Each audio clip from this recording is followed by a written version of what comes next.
అందరికీ నమస్కారం. నేను శిరీష. ఈరోజు మనతో పాటు ఉన్నారు ప్రముఖ ఆధ్యాత్మికవేత్త డాక్టర్ భట్టిప్రోలు విజయలక్ష్మి గారు. అమ్మతో మాట్లాడదాం.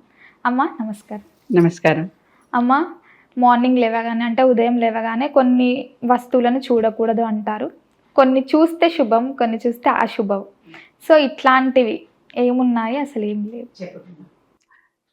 చూస్తే ఏమవుతుందో చెప్తా. ఎందుకంటే అవి శుభకరి లాభకరి అంటున్నాం కదా, కనుక ఆ మంచి పని జరుగుతుంది కనుక ఇష్టం. పొరపాటు నేను ఏదైనా ఇది చూస్తే ప్రమాదం అన్నాను అనుకో, అది చూసి పొరపాటున వీళ్ళు చూశారు అనుకుందాం, అనుకుంటే ఆ రోజంతా వాళ్ళు నాకేమవుతుందా అరే నేను ఇది చూసేసాని అని దుఃఖపడిపోతూ ఉంటారు. ఎందుకు ఎవరినైనా జనాల్ని దుఃఖంలోకి నెట్టేటటువంటి హక్కులు ఎవరికి లేవు కనుక మంచి చెప్పుకుందాం. ఇది జరిగితే మంచి జరుగుతుందంటే అది చూస్తే వాళ్ళు ఆనందపడతారు కదా, మంచి జరుగుతుందని ఒక రకమైనటువంటి సైకలాజికల్ ధైర్యం వాళ్ళ మనసుల్లో ఉండి హ్యాపీగా వాళ్ళు ఆ రోజంతా జరుపుకుంటారు కదా. కనుక let us all wish them a very good day. Morning లేస్తూనే గుడ్ మార్నింగ్, గుడ్ డే అనుకుంటామా, అది చేద్దాం.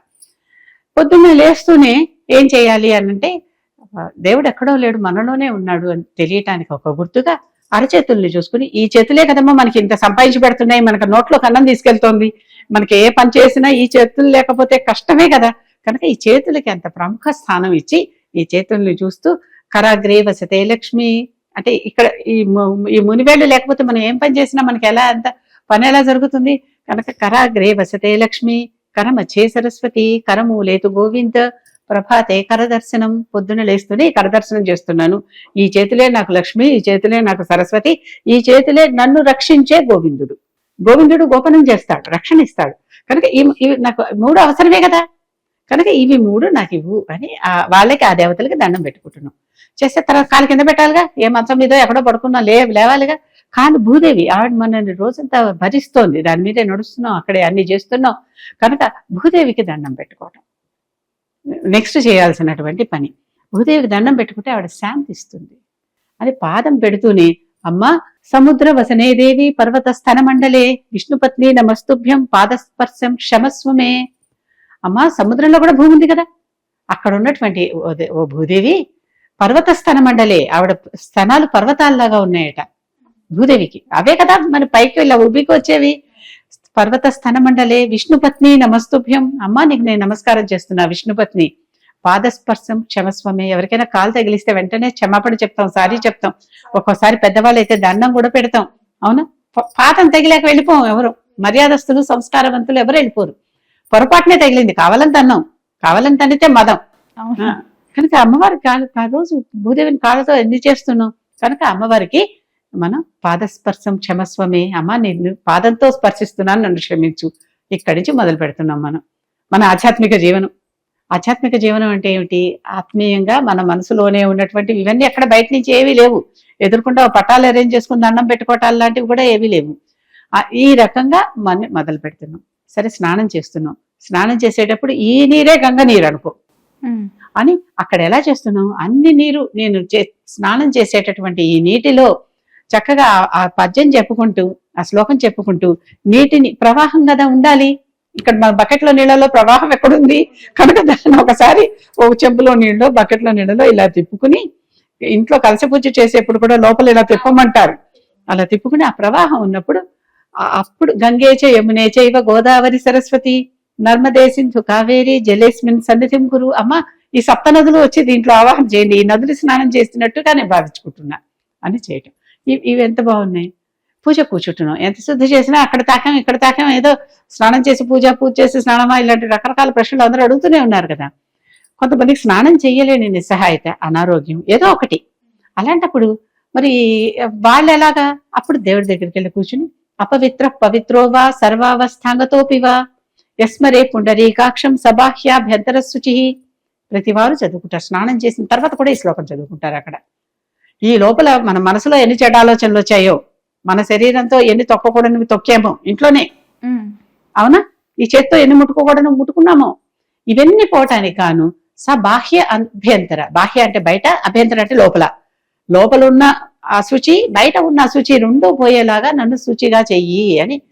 అపవిత్రులని పవిత్రులని చేయటం, అపవిత్ర పవిత్రోవా సర్వావస్థాంగతోపివా, ఏ అవస్థలో ఉన్నా సరే వాళ్ళు అన్ని అవస్థల్లోనూ యస్మరేత్ పుండరీకాక్షం, పుండరీకాక్షుణ్ణి తెలిస్తే సబాహ్యాభ్యంతర శుచి. పుండరీకాక్షుడిని దండం పెట్టుకుంటే ఈ పద్యం చదువుకుని ఈ శ్లోకం చదువుకుని పుండరీకాక్ష పుండరీకాక్ష పుండరీకాక్ష అని ఆయన తలుచుకుందాం అనుకో, శుచి అయిపోయాము. పుండరీకాక్షుడు అంటే ఎవరు? పుండరీకము అంటే పద్మం. అక్కడ అలాంటి కన్నులు ఉన్నటువంటి వాడు పుండరీకాక్షుడు. ఎక్కడ బురదలో పుట్టిన పద్మం బురద అంటుకోకుండా ఎలా ఉంటుందో మనం ఇన్ని చోట్ల ఉన్నా అంత క్లీన్ గా ఉంటున్నాము అని చెప్పుకోవటం అనమాట. అది ఇవి చేయొచ్చు కదా, తేలిగానే చేసేవి. ఇవన్నీ కూడా పెద్ద కష్టమేం కాదు.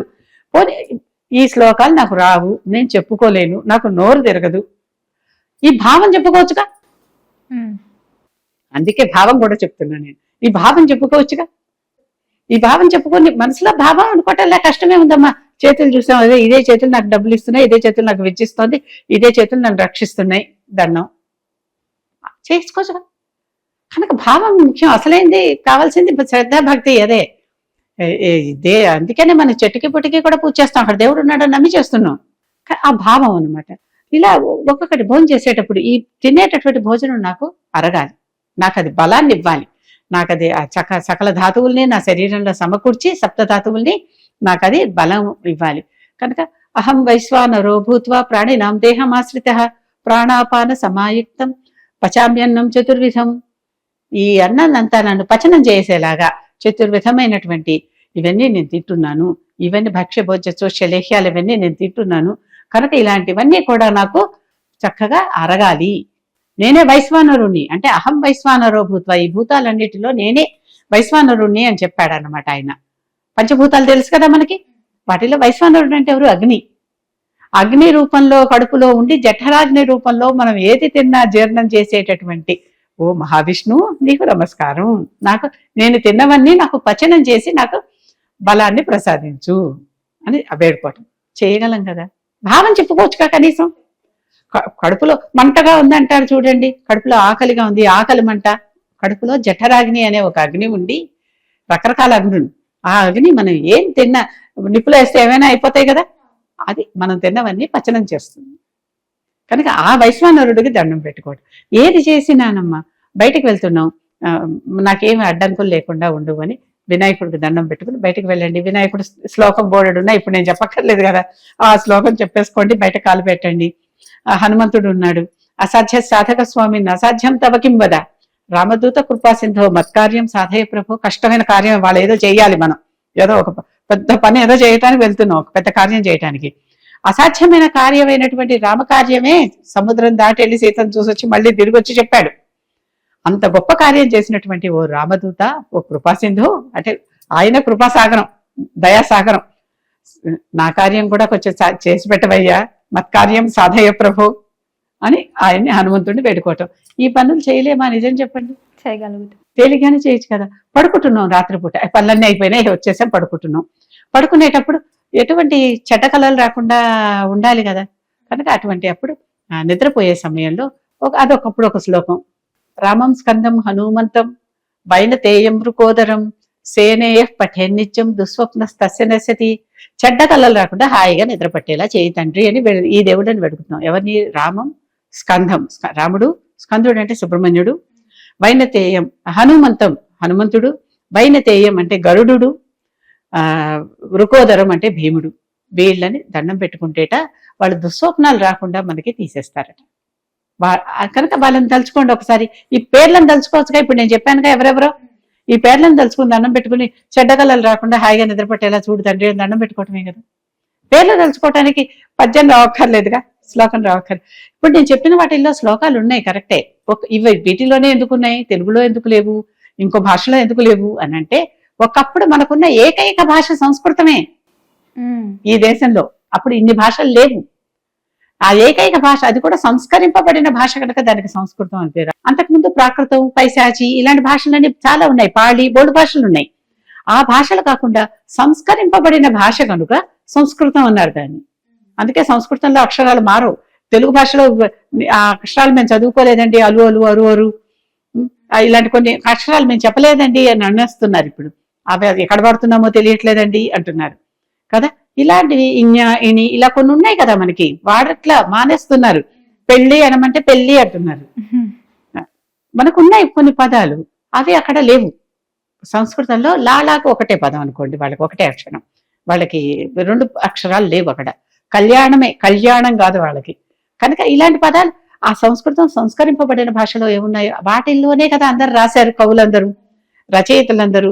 వేదవ్యాసుడి దగ్గర నుంచి అసలు ఆది కవి వాల్మీకి దగ్గర నుంచి అందరూ కూడా రాసినవి ఇవే కదా. ఇవే రాసి ఇవే మనకు వచ్చాయి. కనుక వాటిలో నుంచే మనం చెప్పుకోవాల్సి వస్తుంది. అదే ఎందుకుంది, ఇది ఎందుకు లేదు, మన భాషలో ఎందుకు లేదు అంటే, రాసేవాళ్ళు ఎవరైనా దీనికి అనువాదాలు రాస్తే అనువాదాన్ని చక్కగా ఛందోబద్ధంగా పద్య రూపంలో రాస్తే ఉంటాయి. అలా రాసినవి కూడా చాలానే ఉన్నాయి. కానీ అనాదిగా వస్తున్నటువంటి ఒక పద్ధతి ఉంటుంది కదా, ఆ పద్ధతి ప్రకారం ఈ సంస్కృత శ్లోకాలు. అందుకనే నేను ప్రతి పద్యం వెనకాల దాని భావం కూడా చెప్పటం వల్ల ఏమవుతుంది, ఆ భావమైన మనసులో పడితే చాలనేది. ఎందుకంటే ఏది చేసినా సంస్కృతంలో మాట్లాడినా దేవుడికి అర్థమవుతుంది, తెలుగులో మాట్లాడినా దేవుడికి అర్థమవుతుంది, మన మనోభాషలో మాట్లాడినా దేవుడికి అర్థమవుతుంది. ఆయన సర్వాంతర్యామి, సర్వబహిర్యామి, బయట ఉన్నాడు, లోపల ఉన్నాడు. కనుక ఆ దేవుడితో మనం చెప్పుకుంటున్నాం కనుక ఏది చేసినా ఆధ్యాత్మికంగా జీవించటం అంటే ఇంతేనమ్మా. పడుకుని తింటే దేవుడి సహాయంతో తింటున్నాం, సంపాదిస్తే దేవుడి సహాయంతో సంపాదిస్తున్నాం. మనం రక్షించేవాడెవడు? గోవిందుడు. అన్నం ఎవరు మనకి అరిగేలా చేస్తున్నారు? కడుపులో ఉన్న అగ్ని అని. ఇలాగే కదా చెప్పుకుంటున్నాం. అగ్ని లేకపోతే ఆకలి వేయదు, అన్నము అరగదు వాళ్ళకి. కనుక ఏది చేసినా కూడా ఇదిగో మీరందరూ గొప్ప బలవంతులు కనుక మీరు ఇంత బలవంతులు, మాకు చెడ్డకళలు రాకుండా మమ్మల్ని కాపాడండి, ఇలాగే కదా అడుగుతున్నాం. కనుక ఎప్పుడైనా దేవుడిని మంచి కోసం వేడుకుంటే ఏమీ తప్పలేదు. ఏమన్నా కోరుకోండి. ఇప్పటికిప్పుడు నన్ను ఇండియాకి ప్రధానమంత్రిని చేయమని కోరుకున్నా తప్పలేదు. తీరిస్తే తీరుస్తాడు, లేకపోతే లేదు. మనకు అయోగ్యత ఉంటే అడిగిన కోరికలన్నీ తీరవు కదా. అవునా? అమెరికాకి ప్రెసిడెంట్ చేయమన్నా చేస్తే చేయొచ్చేమో, నాకు అయోగ్యత ఉంటే. అయోగ్యత లేకపోతే ఏవి తీరవు. కనుక మనం చేసేటప్పుడు మనకు నిజంగా అర్హత ఉందా అనేది ఒకటి గమనించుకొని చేస్తే అభ్యర్థం కాకుండా ఉంటుంది. కాకపోతే ఈ పుణ్యబలం ఎప్పుడూ ఉంటుంది, ఇప్పుడు కాకపోతే రాబోయే జన్మల్లో ఎప్పుడో ఉపయోగపడుతుంది. అది అమ్మ, మొత్తం మీద ఉదయం లేచినప్పటి నుంచి సాయంత్రం పడుకునేంత వరకు ఎలాంటి జీవనం గడపాలో తెలియజేసినందుకు ధన్యవాదాలు.